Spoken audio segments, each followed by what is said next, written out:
Viniste al mundo que creaste a rescatar a un pecador.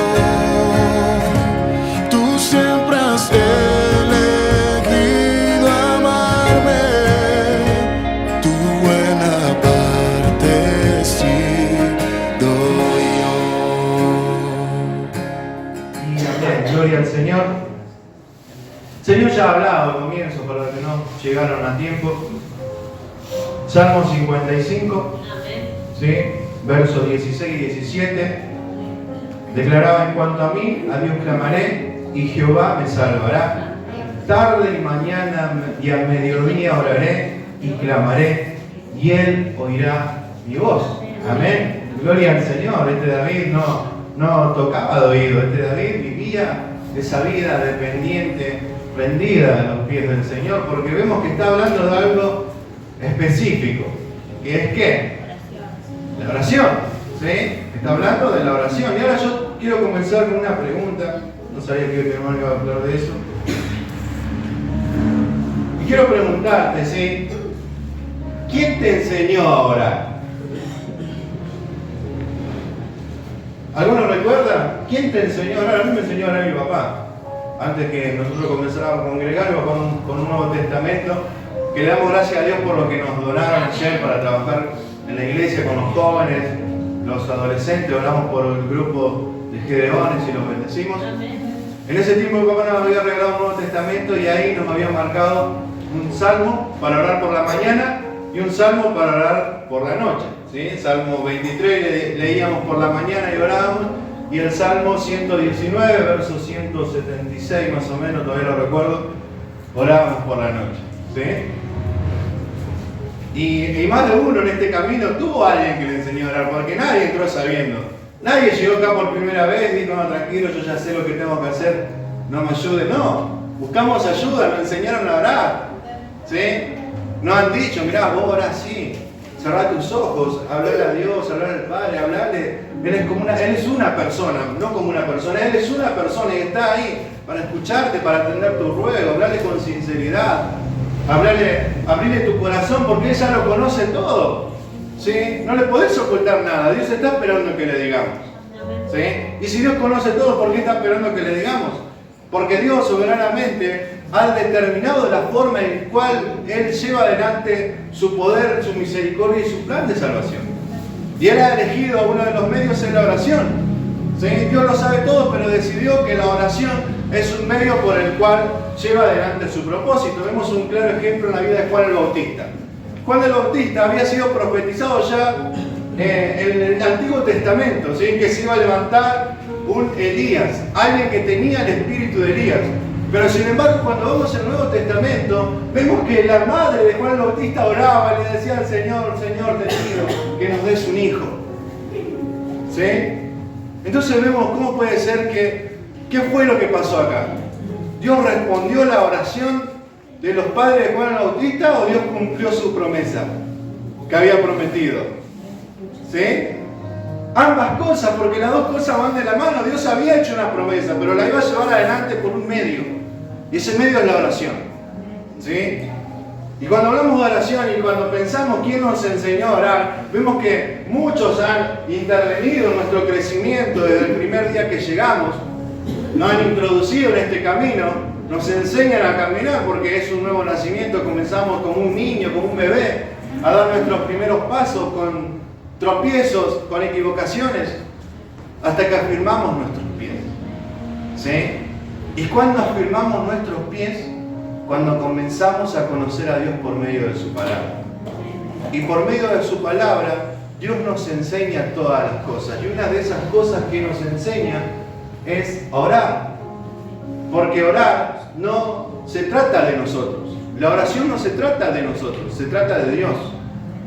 Dios es el que nos manda a orar. Dios es el que decidió escuchar nuestras oraciones. Dios no tiene la obligación de escuchar nuestras oraciones. Pero Él dijo: oren, clamen a mí y yo les voy a responder.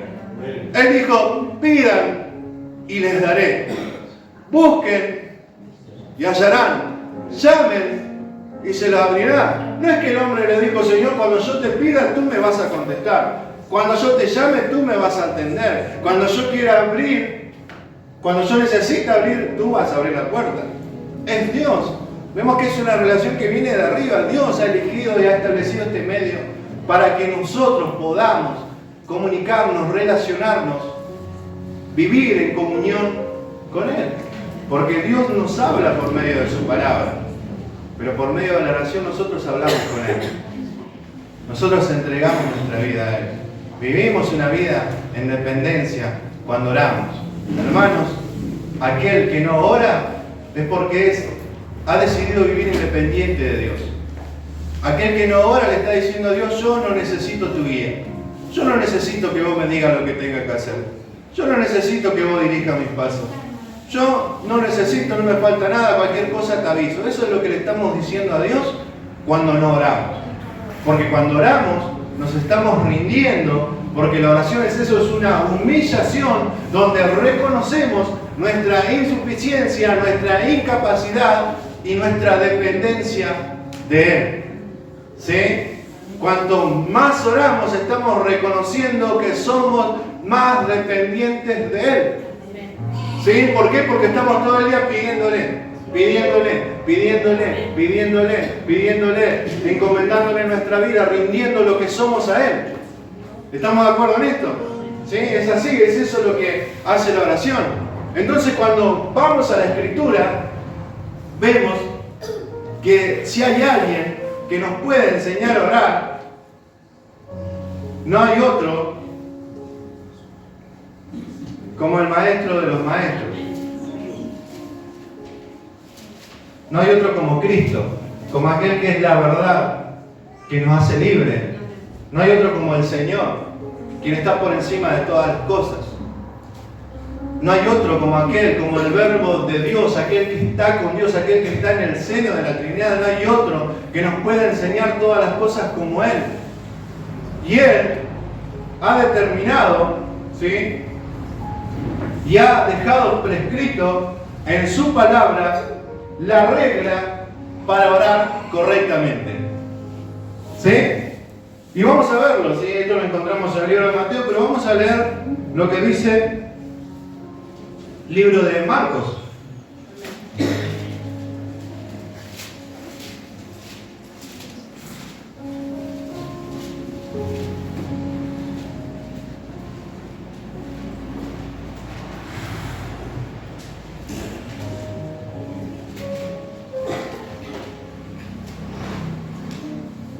Perdón, el libro de Lucas, me equivoqué. Lucas.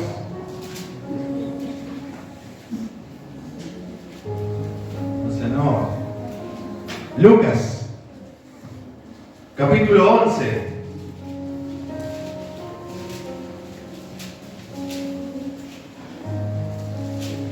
Amén. ¿Lo tiene?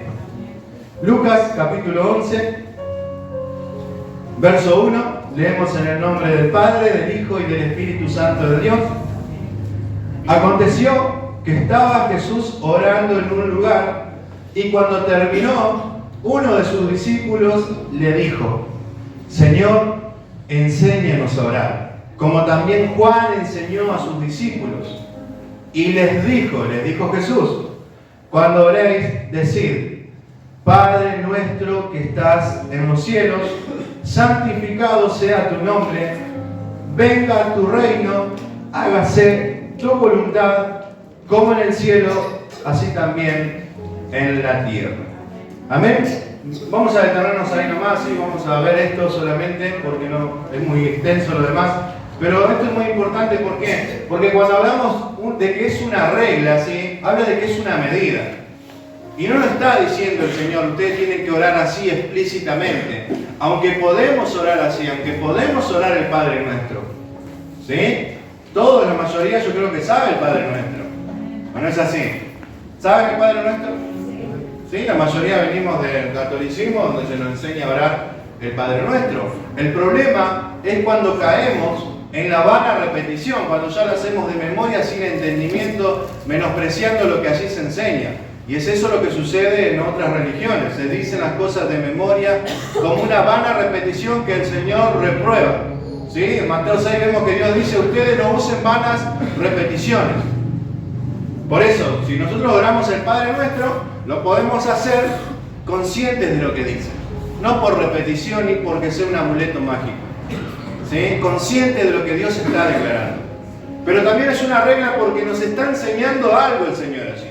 Primero que nada vemos que Jesús nos dice, miren, yo sé que Juan el Bautista a sus discípulos les enseñó a orar, así que si no quieren orar como ellos, yo les voy a dar otra opción. No le está diciendo eso Jesús. ¿Saben qué está diciendo Jesús? Dice, ustedes cuando oren, háganlo así. Y Mateo 6 dice, ustedes orarán así. Jesús está dejando algo firme, algo claro. No hay otra manera de orar que no sea esta. Pero no está encerrando que nuestra oración sea conforme a ese detalle que Él da, sino lo que significa cada palabra que el Señor enseña. ¿Sí? Bien, y comenzamos, ¿sí? Hoy voy a ser breve, no se preocupe. Comenzamos. Lo primero y principal, es importante entender en la oración, como dijimos, que no se trata de tú y de mí, sino de Dios. Es importante a quién estamos orando. ¿Sí? ¿A quién estamos orando? ¿Ante quién nos estamos rindiendo cuando yo me arrodillo? ¿A quién estoy alzando mi voz en ruego? ¿A quién estoy derramando mis lágrimas? Porque Jesús comienza la oración y dice, Padre nuestro que estás en los cielos. Vemos que primero se encuentra el sujeto a quien van dirigidas estas oraciones. ¿Sí? Y el problema es este, que muchas veces, nosotros no identificamos quién es Él. ¿Y qué quiero decir con esto? ¿Que estamos orando al Gauchito Gil? No. Estamos diciendo, y quiero decir, que muchas veces oramos a un Dios diferente al que está en la Biblia. A un Dios que yo he creado a mi imagen y a mi imaginación, que se ha convertido en un ser mágico que cumple mis deseos y no en el Dios de la Biblia. Porque lo que primero Jesús enseña es claramente que Él es un Padre, ¿sí? Esto acerca aún nuestra relación. Él es un Padre cercano, un Padre atento, un Padre bueno. Pero este Padre dice que está, ¿dónde? En los cielos. ¿Sí? Él está en los cielos.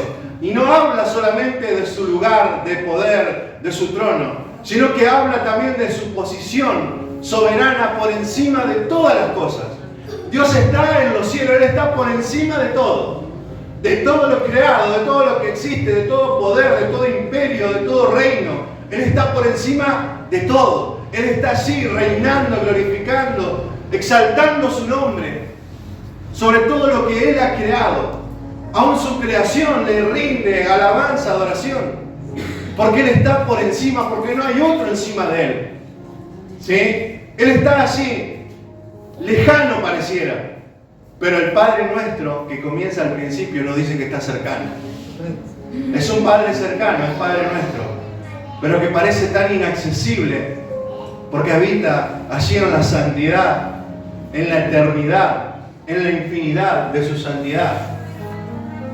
Y esto nos declara también y nos hace abrir los ojos de que ¿dónde estamos nosotros? ¿Dónde estoy yo? ¿Dónde estamos nosotros cuando oramos? Muchas veces se nos olvida esto. Él está en los cielos y yo estoy aquí en la tierra. Dijo Isaías, Dios por medio de Isaías, nosotros somos como langostas delante de Dios.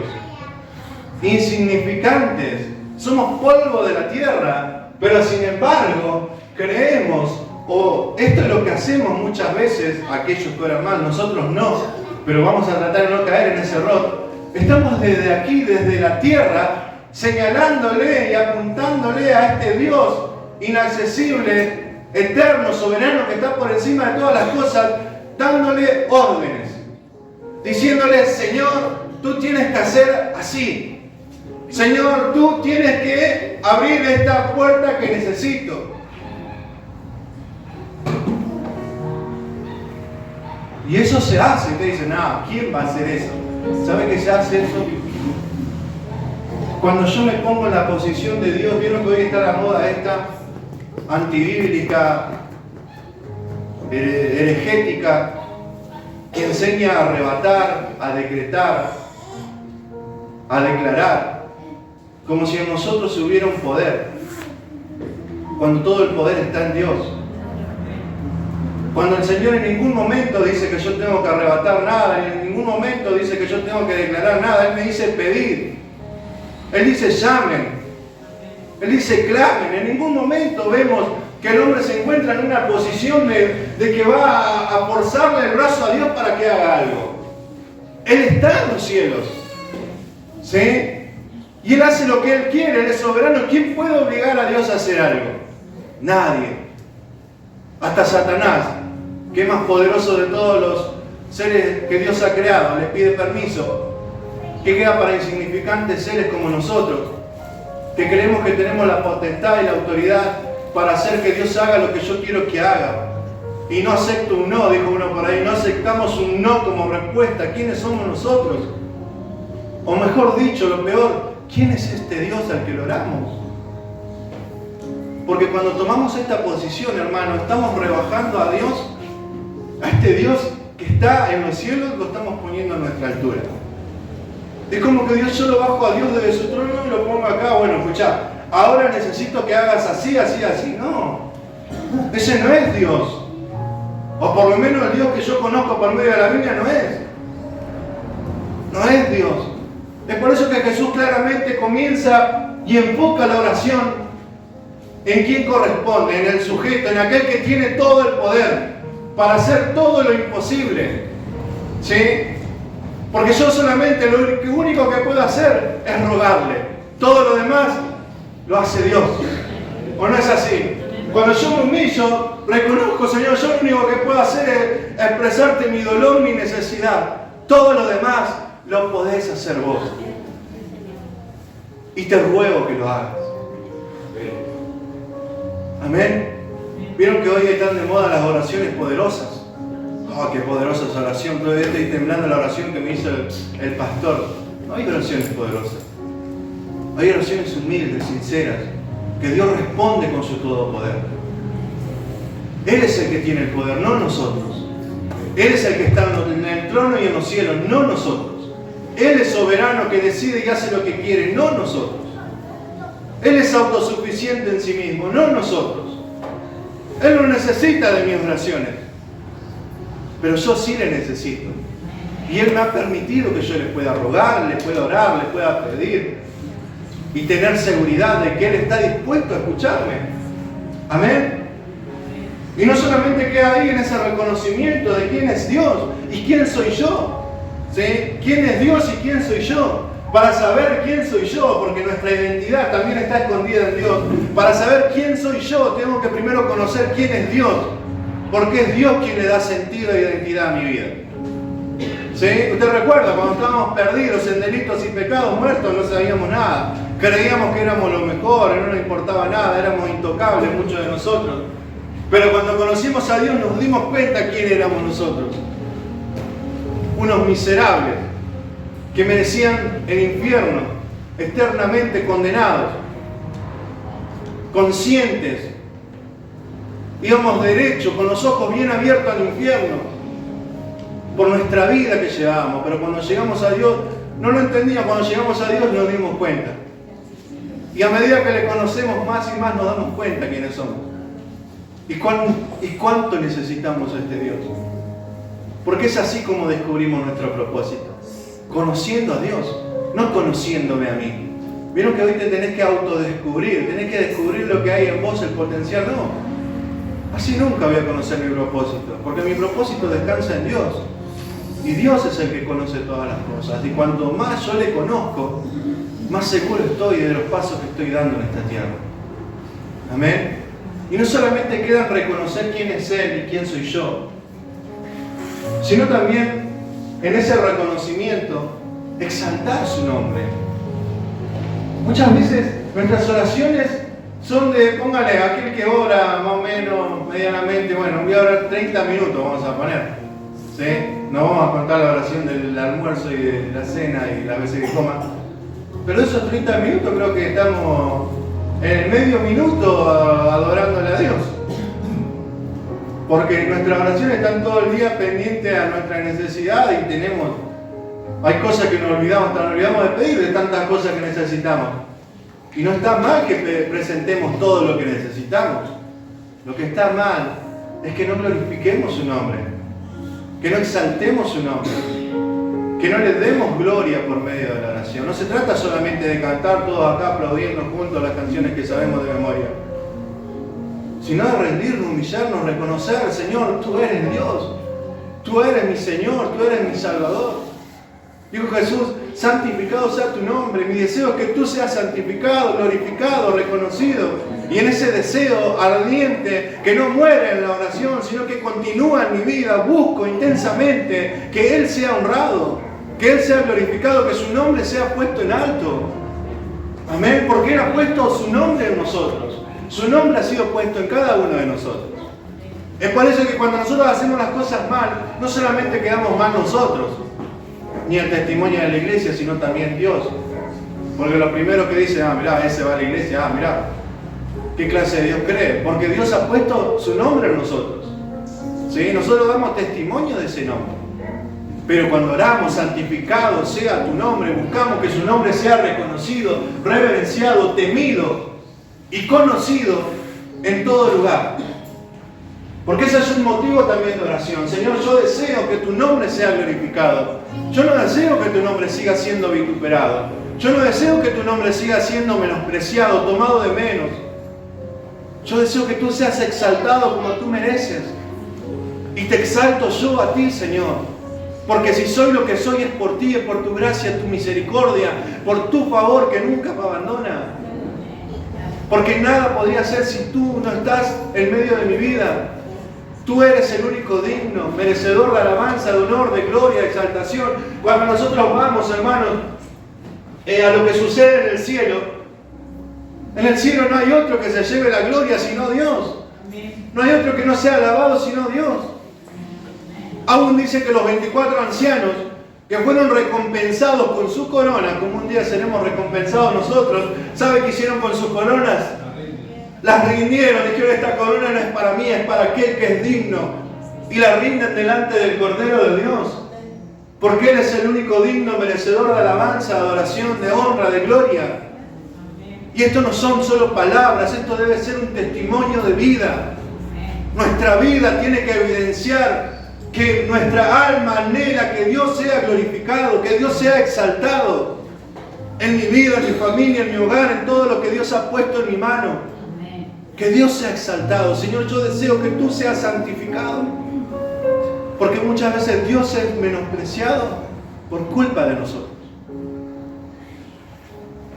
Muchas veces Dios es menospreciado por culpa de nosotros. Por lo que hacemos, por lo que decimos o por el testimonio que damos. Pero que Dios nos ayude a dar testimonio vivo y a clamar y a desear profundamente su gloria en nosotros y en todo lo que Dios ha puesto en nuestras manos. Amén.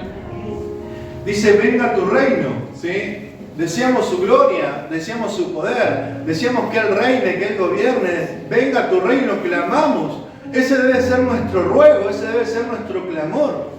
Venga tu reino, estamos confesando abiertamente la promesa de salvación. Señor, venga tu reino. Él dijo que iba a venir, que iba a volver. Pero ya no más como cordero, sino como león. Él va a pisar esta tierra y sus enemigos van a ser destruidos, van a ser sometidos. Porque Él va a venir como Rey de Reyes y Señor de Señores. Y esa es nuestra oración, Señor, venga tu reino. Pero no es una promesa que anhelamos a lo lejos, sino que hoy su reino sea establecido. Amén, porque donde está el reino de Dios, desde que comenzó la predicación Juan el Bautista, el reino de Dios se ha acercado, el reino de las tinieblas comenzó a perder poder. Amén. El reino de las tinieblas comenzó a ser sacudido cuando el reino de Dios fue establecido en esta tierra. Desde que Juan comenzó a anunciar el reino de Dios se ha acercado, comenzó algo que antes no había pasado. No solamente la libertad a los oprimidos, no solamente las sanidades, no solamente la gente que se entregaba y se volvía a Dios, sino ¿saben qué? Comenzaron a aparecer los endemoniados que en el Antiguo Testamento no encontramos. ¿Cómo puede ser que antes no había endemoniados? El reino de las tinieblas fue sacudido, porque venía un reino mayor que iba a desestabilizar todo lo que el enemigo, el diablo, había tratado de construir en esta tierra. Y es eso lo que hace el reino de Dios. El reino de Dios se manifiesta por medio de su iglesia, y las puertas del Hades, dice, no pueden prevalecer contra ella. Y es eso lo que clamamos, Señor, venga tu reino, porque donde está el reino de Dios está su poder, su señorío. Amén, porque donde está el reino hay un rey. ¿Sí? Esto es lógico, donde hay un reino hay un rey, y en el reino de Dios es Cristo quien reina. Amén, y no hay quien se pueda levantar y negar a su señorío. Él somete a todos bajo su poder. Y ese es nuestro ruego, Señor, venga a tu reino.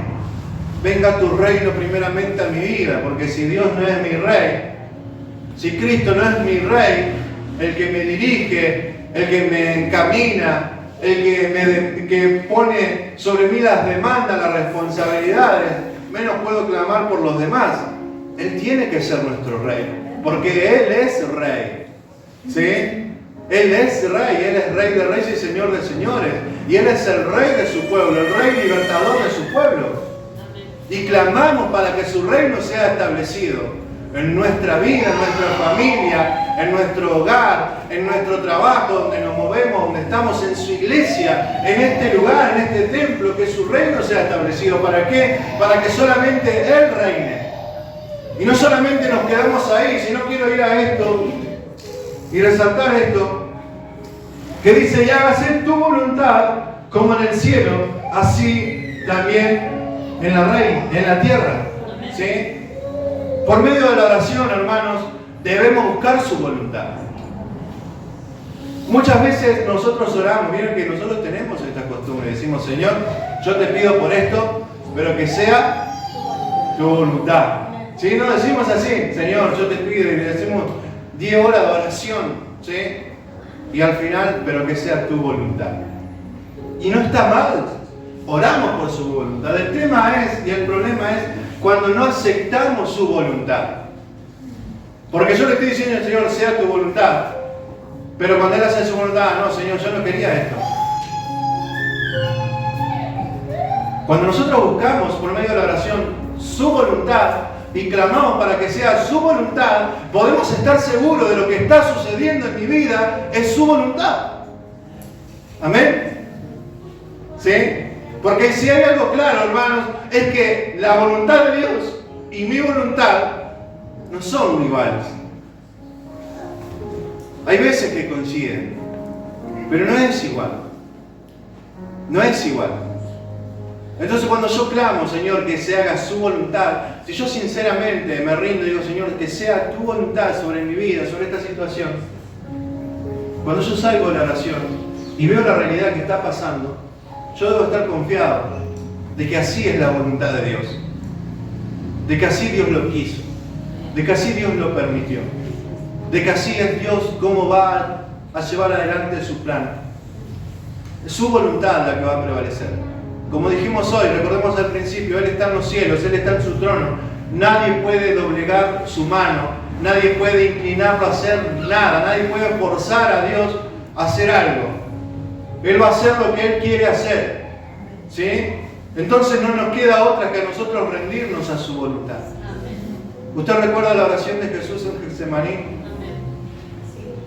Jesús también oró, porque Él veía el sufrimiento, el padecimiento que iba a estar delante, y no físico, sino en su alma, iba a cargar con el pecado de la humanidad.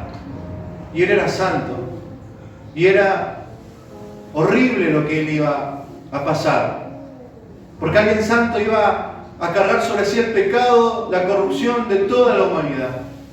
Y es por eso que Él ora, le dice, Padre, si es posible, si usted lo quiere buscar después, Mateo 26, 39, pasa de mí esta copa, pero que no se haga mi voluntad sino la tuya.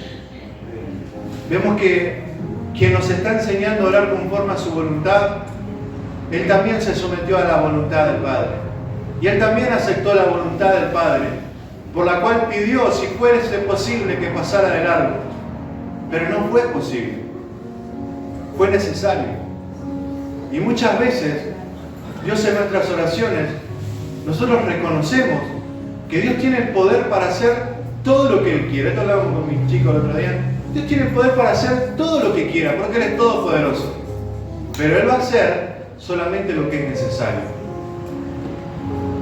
Y lo que es necesario para nosotros y para su gloria. Para nuestra salvación y para que Él sea glorificado. Amén. Vemos también que Pablo ora. Pablo se encontraba en una aflicción que no podía soportar. Él dice allí en 2 Corintios 12, del 7 al 9, que para que no se exaltasen sobremanera, para que no se engrandeciera su corazón por todo lo que él venía logrando, por su gran ministerio, dice que Dios le había enviado un aguijón en su carne, que era una enfermedad. ¿Sí? Muchos creen que Pablo estaba quedando ciego.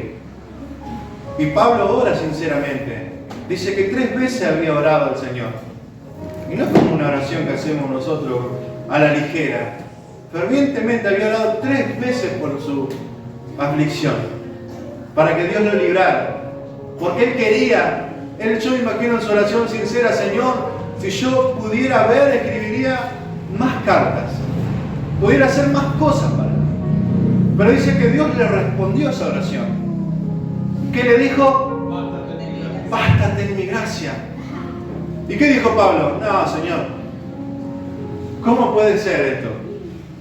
Señor, si tú quieres que yo haga esto, si tú me mandaste a los gentiles, si tú quieres que yo predique tu palabra, si tú quieres abrir puertas a las naciones, Señor, si tú quieres y me amas como dice tu palabra, ¿cómo puede ser que me dejes en esta situación? ¿Saben qué dice Pablo? Y se lo voy a leer. Pues Pablo en ningún momento se queja, ni siguió orando, porque él nos dice que siguió orando y clamando a ver si Dios cambiaba de opinión. Dice Pablo: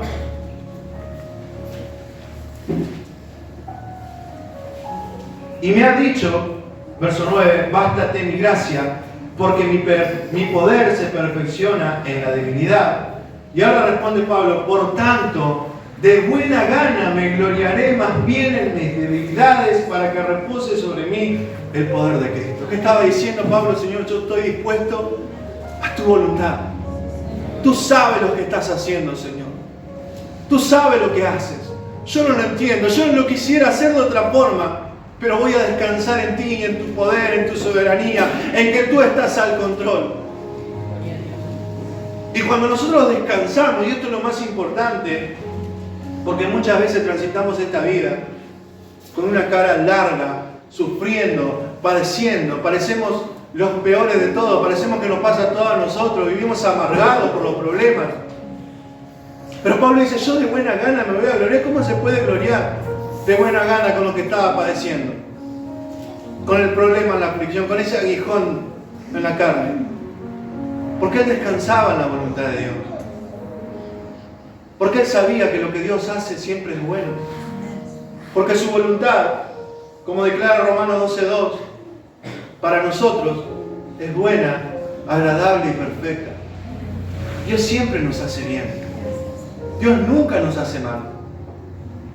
Sí que Dios disciplina por el pecado, pero nunca es cruel. Nunca va a atentar en contra de nuestras vidas. Dios nunca va a ir en contra para que nosotros suframos. Dios siempre nos va a hacer bien. Aún por medio de las dificultades y las aflicciones, Dios siempre nos está haciendo bien. Y esa es su voluntad. Muchas veces no vamos a obtener la respuesta que queremos. Muchas veces Dios no va a darnos lo que anhela nuestro corazón. Muchas veces nos vamos a encontrar que la respuesta que esperábamos no es por la que oramos tantos y tantos años o tanto tiempo. ¿Y qué hacemos entonces? ¿Nos enojamos con Dios? ¿Le reprochamos? ¿Nos alejamos? ¿Qué hacemos? ¿Le negamos porque este Dios a la final no tiene tanto poder como decía la Biblia?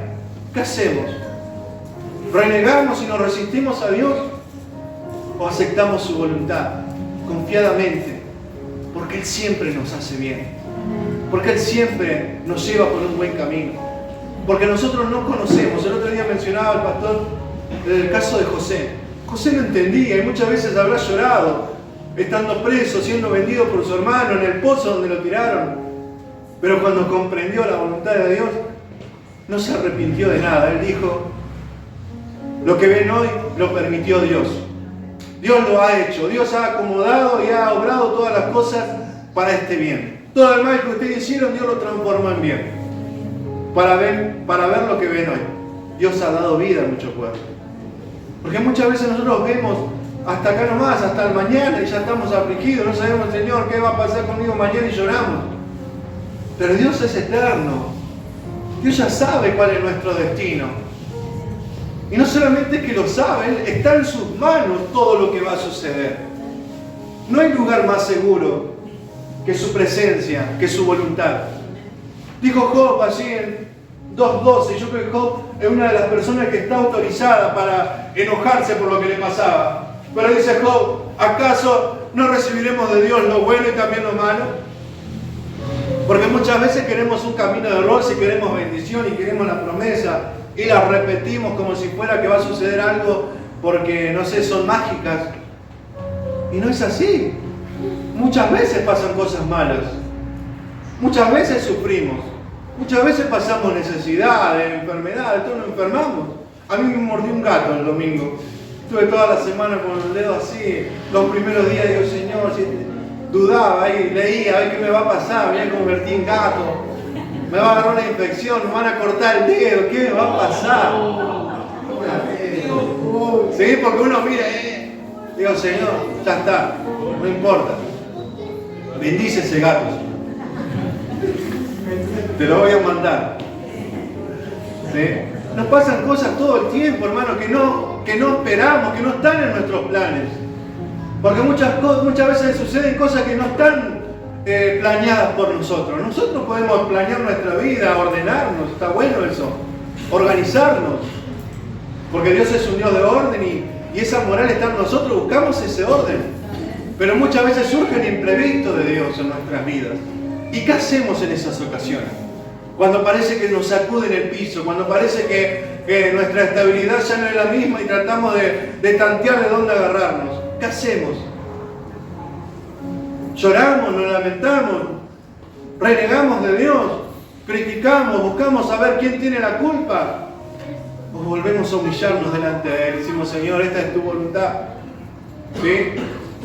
Yo tenía algo para leer, hoy me lo olvidé, y Dios me recordaba otra palabra, esta es tu voluntad, Señor. Dios no quiso que lo leyera. ¿Qué hacemos cuando pasa lo que nos pasa? ¿Seguimos confiando en Dios?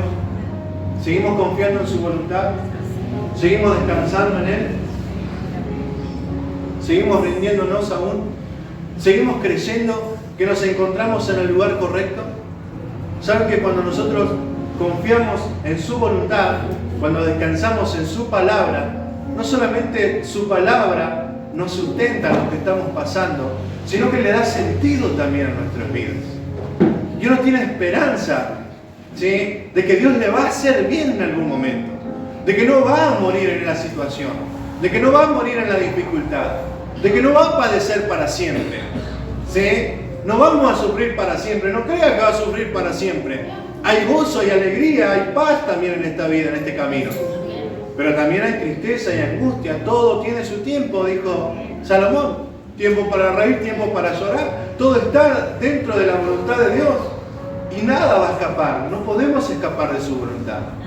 Lo mejor que podemos hacer es rendirnos a Él, es buscar su voluntad por medio de la oración, entender, hermanos, que cuando yo digo, Señor, hágase su voluntad, Dios me va a responder y me va a mostrar que lo que está sucediendo, aunque no sea lo que yo le pedí, es su voluntad.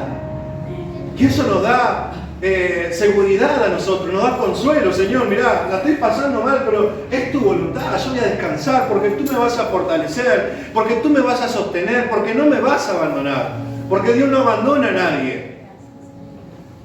Él es el Padre nuestro y no es como el Padre terrenal que quizás te ha abandonado. Él no abandona. Aunque tu madre y tu padre te dejan, dice, yo te voy a recoger, te voy a traer a mí. Él no abandona, Él no deja. Él no desampara. Él sostiene, Él sustenta, Él es fiel, Él es bueno, Él es misericordioso, Él nos abraza, nos cobija bajo sus alas. En Él podemos, y solamente en Él podemos estar seguros. Este es nuestro Dios. Pero el problema también radica muchas veces de que no recibimos lo que pedimos, como dice Santiago, ¿sí? Capítulo 4, verso 3, usted vaya anotándolo de tarea. Que muchas veces pedimos y no recibimos, ¿por qué? Porque pedimos mal, porque pedimos para gastar en nuestros deseos, en nuestros anhelos, y decimos, Señor, ¿por qué no me das esto que te estoy pidiendo? Y nos encaprichamos con el Señor. Y no vamos a recibir porque pedimos mal, porque pedimos egoístamente, porque pedimos para nosotros, porque no nos interesa Dios, nos interesa lo que Él nos puede dar. Como aquellos que lo seguían después de la multiplicación de los panes y los peces. Buscamos la bendición, no buscamos al dador de la bendición. Buscamos la sanidad, no buscamos al sanador. Es eso lo que hacemos muchas veces. Y no recibimos, porque Dios conoce nuestro corazón. Pedimos mal. Tenemos que saber pedir, sí, tenemos que saber pedir. Y el Espíritu nos ayuda a pedir como conviene, declara la palabra. Él intercede por nosotros con gemidos indecibles, porque muchas veces ni formular nuestras oraciones sabemos cómo Dios nos va a entender. Porque el Espíritu nos ayuda a pedir, a clamar delante del Padre. ¿Sí? Pero hay una esperanza también que predicó el pastor Walter el otro día. Primera de Juan 5, y con esto cierro. Primera de Juan 5, versos 14 y 15. Y esta es la confianza que tenemos en Él. ¿En quién? En Dios, en Cristo Jesús. Que si pedimos alguna cosa conforme a su voluntad, Él nos oye. Y sabemos que Él nos oye en cualquier cosa que pidamos. Y si sabemos que Él nos oye en cualquier cosa que pidamos, sabemos que tenemos las peticiones que le hayamos hecho. Amén. Entonces, ¿qué está diciendo Juan aquí? Que debemos pedir conforme a su voluntad. ¿Sí? Buscamos su voluntad, deseamos su voluntad, que se haga su voluntad en nuestra vida, en nuestra familia, en nuestros hermanos, lo deseamos, lo anhelamos y lo pedimos. ¿Sí? Y cuando nosotros vamos en esa búsqueda, hermano, nuestras oraciones son direccionadas. No es que Dios nos escucha más porque le ponemos al final hágase tu voluntad como, no sé, como una firma mágica allí. No, sino porque cuando nosotros buscamos su voluntad, nuestro corazón va siendo ordenado y nuestras oraciones van siendo dirigidas correctamente y estamos pidiendo lo que Dios quiere darnos. No estamos pidiendo para la carne, estamos pidiendo para el Espíritu. No estamos pidiendo egoístamente, estamos pidiendo por una necesidad sincera. Cambia la cosa y Dios nos asegura su respuesta. Porque este Dios todo lo puede. Por eso tenemos seguridad. Y esta es la confianza que debe haber en nuestros corazones. De que cuando oramos conforme a su voluntad, hay respuesta. Porque Dios no solamente oye, Dios no solamente escucha, Dios también responde. Porque tiene el poder para hacerlo. No hay imposibilidad en Dios. Dios no conoce la palabra imposible. Dios hace todo posible. Él tiene todo el poder. Y en Él está nuestra seguridad. Pero debemos aprender a orar conforme a su voluntad, a buscar su voluntad y a descansar en su voluntad, no ordenando nada a Dios, no arrebatándole nada, no queriendo forzar a Dios a hacer algo, sino a descansar confiadamente rendidos, reconociendo quién es Él. Amén. ¿Quién es Él? Porque en cuanto a la oración, no imponemos, obedecemos. No exigimos, rogamos. No gritamos, alabamos su nombre. No ordenamos, oramos. No decretamos, pedimos. Porque así lo enseña el Señor. Porque así lo enseña su palabra. Y esta debe ser la oración de su iglesia. La iglesia es dependiente de Dios. Él es la vid verdadera, nosotros simple pámpanos que necesitamos estar arraigados en Él. Entonces, cuando nosotros entendemos todas estas cosas, ahora vamos a orar y vamos a entender que todas las promesas que hay, como la que leía hoy en la apertura del pastor, Están en ese corazón sincero, humilde, que reconoce, Señor, yo no soy nada. Y tú lo eres todo, te necesito. Acude a mí, socórreme, sálvame, ayúdame. No ordenando, rogando, pidiendo, clamando, sabiendo que mi Dios es mi Padre. Y mi Padre me ama. Y como me ama, me va a hacer bien. Y bien es su voluntad en mi vida. Su voluntad es buena, agradable y perfecta. No hay por qué temer a lo que estamos pasando. No hay por qué sufrir si vemos que lo que estoy pidiendo no es como yo quiero lo que está sucediendo. Hay que descansar en la voluntad del Señor. Descansemos en la voluntad del Señor. Hermanos, yo sé que muchas veces la desesperación entra y vemos que no pasa nada. Descansemos. Ese es nuestro consuelo. ¿Cuál es nuestro consuelo cuando vemos que no sucede lo que queremos? Es que Dios está haciendo su voluntad. Y como Él me ama, me va a hacer bien. Yo no lo entiendo muchas veces. ¿Se acuerdan cuando papá y mamá nos retaban de chiquitos? No entendíamos por qué nos retaban tanto hasta que somos padres. Y siempre buscaron hacernos bien. Y cuánto más nuestro Padre eterno, que Él sí es bueno, que Él sí nos ama verdaderamente. Amén. Gloria al Señor. Ponte de pie, terminamos. Y motivamos a seguir orando. Con esto no estamos diciendo, no ore más, deje de pedir, deje de clamar, no. Aprendamos a orar, pidamos la guía del Espíritu, rindámonos. Reconozcamos y presentemos todas nuestras necesidades y busquemos que su voluntad se haga en nosotros y en nuestra iglesia, en nuestros hermanos, en el nombre de Jesús. Amén, oramos. Vamos a orar.